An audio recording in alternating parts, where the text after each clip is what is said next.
57 Chevy,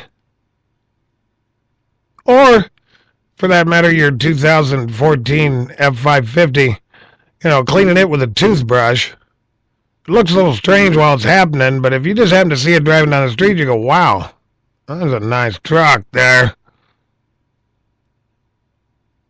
I'm just saying, it's a healthy kind of obsession and compulsion. I'm not sure that there is, that might be a paradox, but hey, I'm full of paradoxes. I'm a union conservative. It doesn't get much more paradoxical than that. Which really all that means is that I love my country more than I love my union.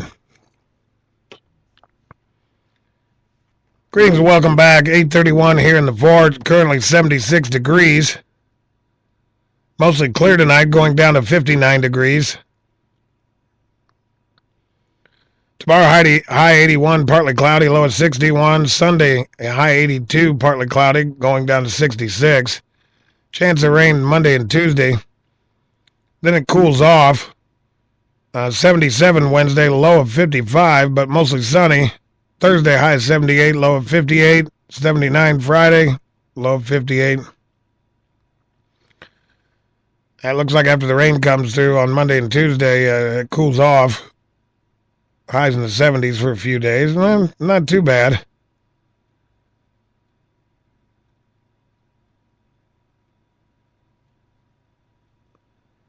Moving on to the news.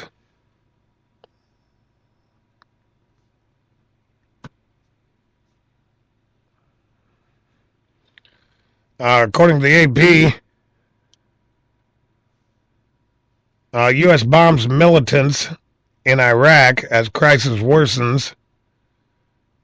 The U.S. unleashed its first airstrike in northern Iraq against militants of the Islamic State group Friday. The artist formerly known as ISIS. The extremists took captive hundreds of women from a religious minority, according to an Iraqi official, while thousands of other civilians fled in fear. Many of America's allies backed the U.S. intervention, pledging urgent steps to assist the legions of refugees and displaced people. Those in jeopardy include thousands of members of the Yazidi religious minority whose plight, trapped on a mountaintop by the militants, prompted the U.S. to airdrop crates of food and water to them. That's good.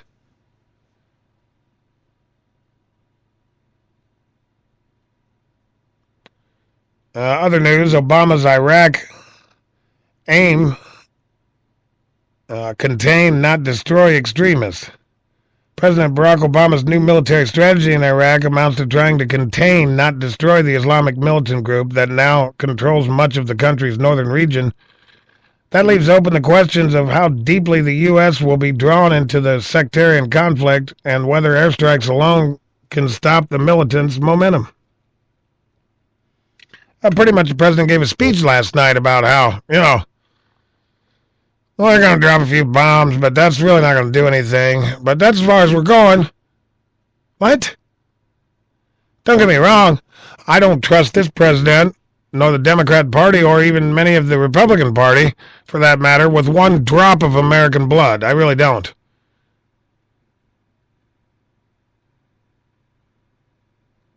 I don't want to see more boots on the ground, but, with today's technology, we could almost wipe them out from the air without ever putting a boot on the ground, which should have been done months ago. It's been going on for months. But then, I really think that this is payback for Iraq, telling us to butt out. So Obama said, okay, I'm butting out.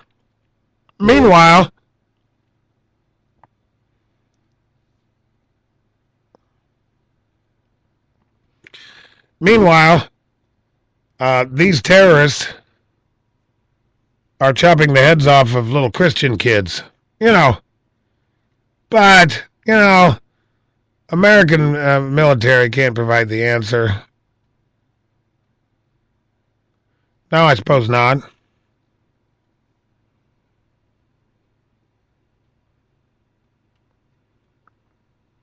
That's ridiculous.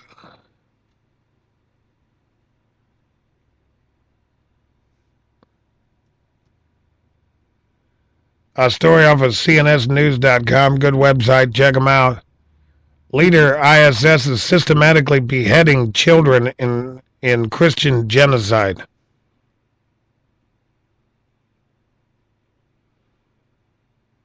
You know, I'm not necessarily a warmonger. I don't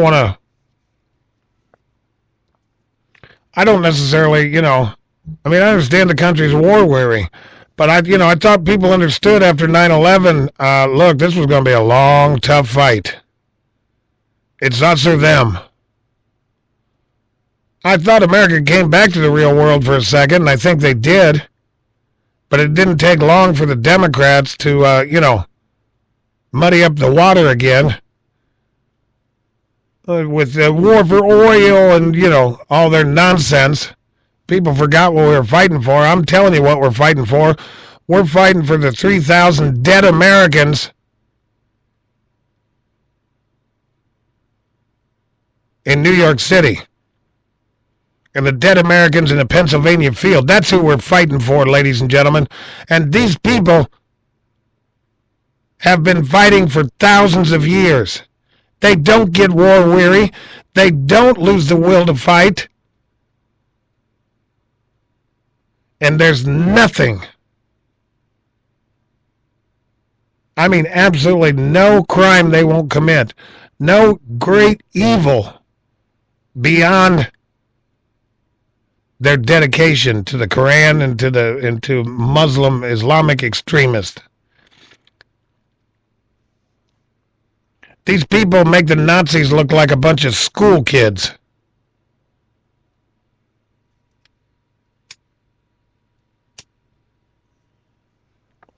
They really do. Christianity, back to the article, Christianity Christianity in Mosul is dead. And a Christian Holocaust is in our midst. Said Mark Arabo, a Californian businessman and Chaldean-American leader. In an interview with CNN's Jonathan Mann, he called what's happening in Iraq a Christian genocide and said children are being beheaded, mothers being raped and killed, and fathers are being hung. Right now, 3,000 Christians are in Iraq, fleeing to neighboring cities. He told Mann Arabo is calling on the international community to follow France's lead and offer the Christians asylum. Yeah, why don't we offer them asylum, ladies and gentlemen? The CNN anchor, I'm going to play this clip here in a second. CNN anchor said, "You're startling me with the severity of what you're describing." The CNN host said, "You said they are beheading children. These monsters been doing this stuff for 1,000, 2,000 years, you moron." I don't know how many times we got to show them the pictures. And there are plenty of pictures out there.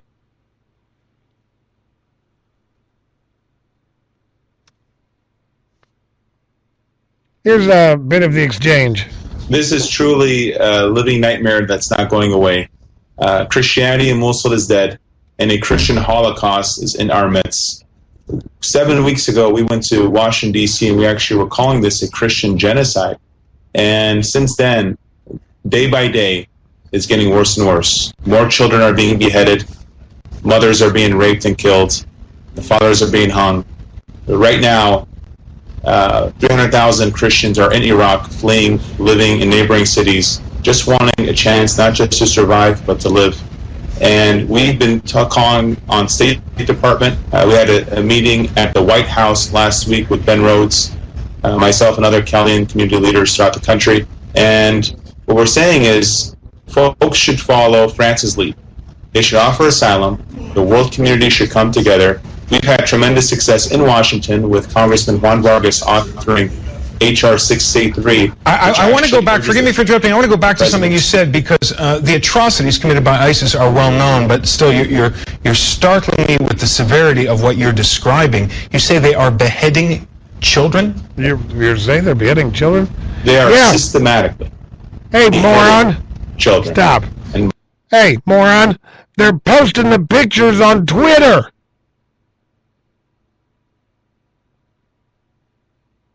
Are you a journalist or are you a moron? Oh, I know the answer to that, ladies and gentlemen. I'm not sure if you do. He's an idiot. They're literally posting the pictures on Twitter and Facebook. I don't know if they have Facebook over there. They're literally posting them on Twitter. I've seen dozens of pictures in the last few weeks of heads on fence posts, heads in, baskets, guys posing in front of heads with the blood still dripping off the knife in their hand, with a pile of heads in front of them. They're posting the pictures on Twitter, and you call yourself a journalist.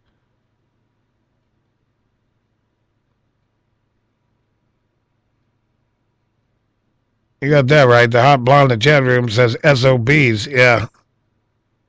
Got that right. Obama, well, we're going to drop a couple bombs, but really this is a problem that the United States military can't solve. No, the United States military could solve this problem. Ladies and gentlemen, well, let's finish this clip.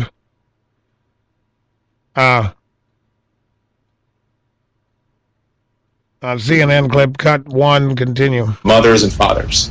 The world hasn't seen an eagle like this for generations. There's actually a park in Mosul that they've actually beheaded children and put their heads on a stick, and they have them in the park. This is crimes against humanity. The whole world should come together. This is much broader than a community or a faith. Stop. I agree. Hey, I don't care what your stance on the war is. I don't care what what you believe or don't believe. The fact is, George Bush had both these wars won, and Barack Obama and the Democrat Party, who sandbagged the wars from the beginning. I don't know if you remember, in 2003, the Democrat or Republican held the White House, the Senate, and the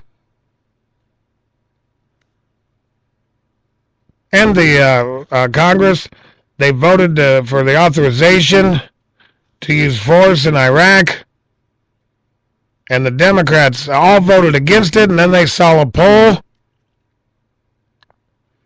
That the American people were for it, and they demanded a revote. And George Bush wouldn't have had to do the revote, but he did, because he wanted to bring the country together. He wanted the world to see the country as unified at beginning this war against terrorism, and we were starting in Iraq, so he actually had him bring back up the vote so the Democrats could vote for it, most of which did. There was only a few holdouts, Barack Obama being one of them, and a few loudmouths who were saying, this is another Vietnam, it's a war for oil, and, all this nonsense.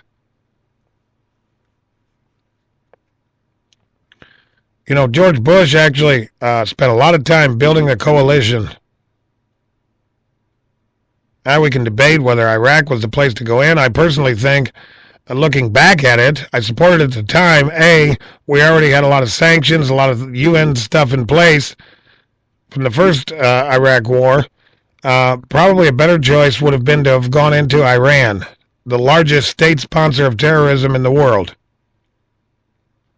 That's where we should have started, not Iraq.